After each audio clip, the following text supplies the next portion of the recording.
Shalom, selamat pagi Bapak Ibu Saudara-saudari yang saya kasihi di dalam Kristus. Kita kembali lagi bertemu dalam renungan harian dari HKBP Resort Surabaya pada hari ini, hari Sabtu 23 Agustus 2025. Sebelum kita mendengarkan firman Tuhan, terlebih dahulu kita berdoa. Segala puji syukur kami panjatkan kehadirat-Mu Bapa di surga atas segala berkat-Mu, kebaikan-Mu yang kami terima, di mana kami masih beroleh napas kehidupan, kesehatan, dan sukacita pada pagi hari ini.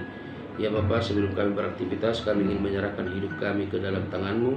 Kami ingin mendengarkan firman-Mu supaya kami dikuatkan oleh firman-Mu dalam menjalani hari-hari kami dan aktivitas kami dalam satu hari ini. Untuk itu berikan kami hikmah supaya kami mengerti firman-Mu dan melakukannya dalam kehidupan kami sehari-hari. Terpujilah nama-Mu. Amin.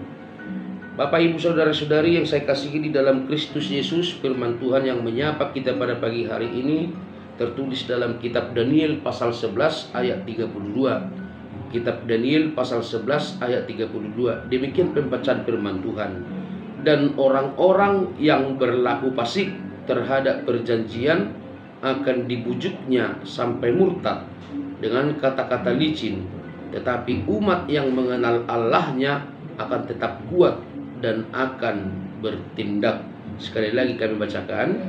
Dan orang-orang yang berlaku fasik terhadap perjanjian akan dibujuknya sampai murtad dengan kata-kata licin, tetapi umat yang mengenal Allahnya akan tetap kuat dan akan bertindak. Demikian pembacaan firman Tuhan. Bapak Ibu Saudara-saudari yang saya kasihi di dalam Kristus Yesus, kita melihat dalam nas ini ada dua sifat mengenai perjanjian. Yang pertama yaitu orang-orang yang berlaku fasik terhadap perjanjian itu, atau orang-orang yang mengingkar janji, orang-orang yang tidak setia terhadap perjanjian. Dan yang satu lagi adalah sifat yang mau setia dan yang tetap teguh dalam perjanjian. Bapak Ibu Saudara-saudari, ini menggambarkan kehidupan Israel, di mana ada sebagian bangsa Israel yang lupa, yang tidak ingat, yang tidak setia akan perjanjian dengan Tuhan Allah, dan ada juga lebih banyak dan yang ingat akan perjanjian tersebut dan setia akan perjanjian tersebut. Nah, ini yang kita lihat di dalam nas ini. Daniel berkata, ketika orang-orang lupa akan perjanjian itu, orang-orang berlaku fasik dalam perjanjian itu, pasti akan dibujuk sampai murtad dengan kata-kata licin. Artinya Tuhan pasti akan mengingatkan mereka dengan perjanjian itu sampai mereka ingat kembali dan bahkan menyadari betapa mereka sudah salah, ingkar janji, tidak setia dalam perjanjian yang dibuat oleh Allah dengan bangsa itu. Tetapi ada orang-orang yang mengenal Allah, orang-orang yang percaya kepada Allah dan mengikutinya, mereka akan tetap berbuat baik dan tetap setia akan perjanjian itu. Itu yang kita lihat di dalam nas ini, dan yang menjadi aplikasinya, Bapak Ibu Saudara-saudari, kita pun orang-orang yang sudah ditebus. Kita adalah orang-orang percaya yang ditebus oleh darah Yesus Kristus.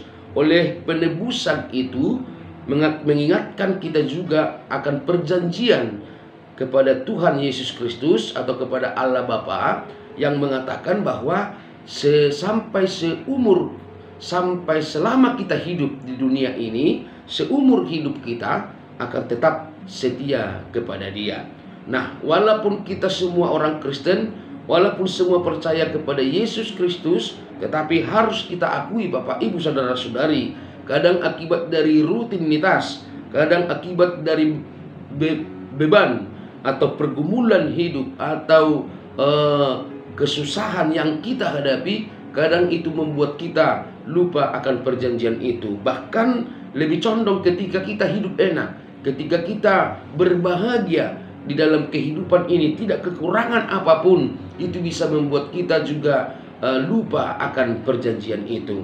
Tetapi di sisi lain kita juga melihat ada banyak dari antara kita yang tetap setia kepada Tuhan, yang tetap setia kepada perjanjian itu, walaupun hidupnya susah, walaupun hidupnya menderita, tetapi dia tetap ingat akan perjanjian itu dan tetap setia kepada Tuhan Yesus Kristus. Nah, ini yang menjadi pilihan bagi kita Bapak Ibu Saudara-saudari. Melalui nats ini kita diingatkan, kita di kelompok yang mana.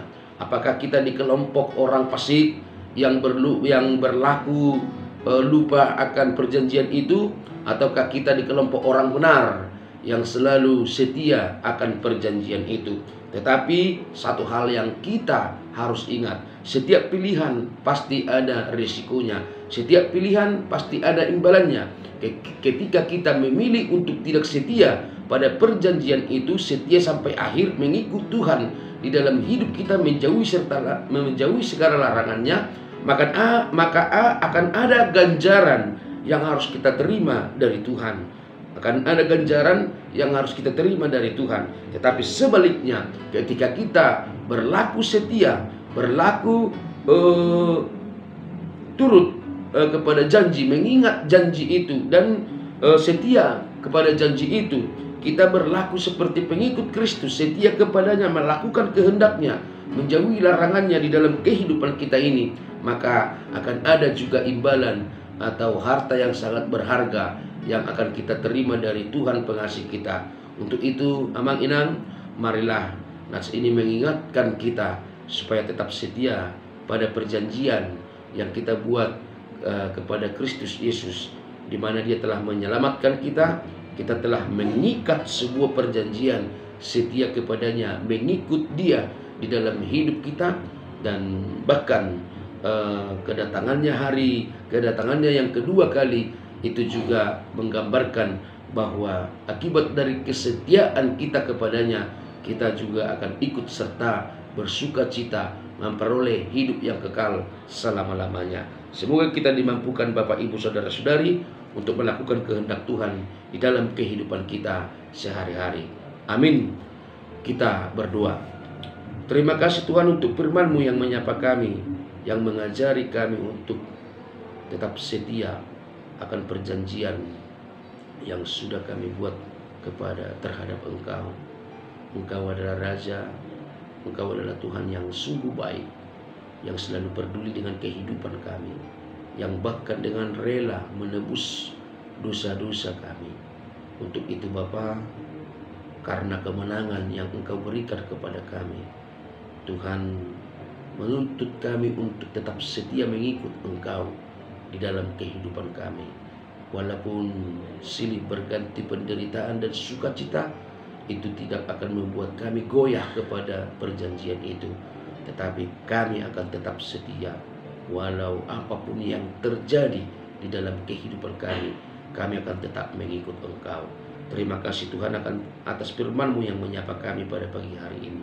Semoga firman-Mu berbuah dan berbuahkan buah yang baik, supaya kami layak menjadi saksi-saksi Kristus di dalam kehidupan kami masing-masing. Terpuji termulialah nama-Mu Tuhan, sekarang sampai selama-lamanya. Amin. Selamat pagi Bapak Ibu Saudara-saudari, selamat beraktivitas, selamat berakhir pekan. Tuhan memberkati.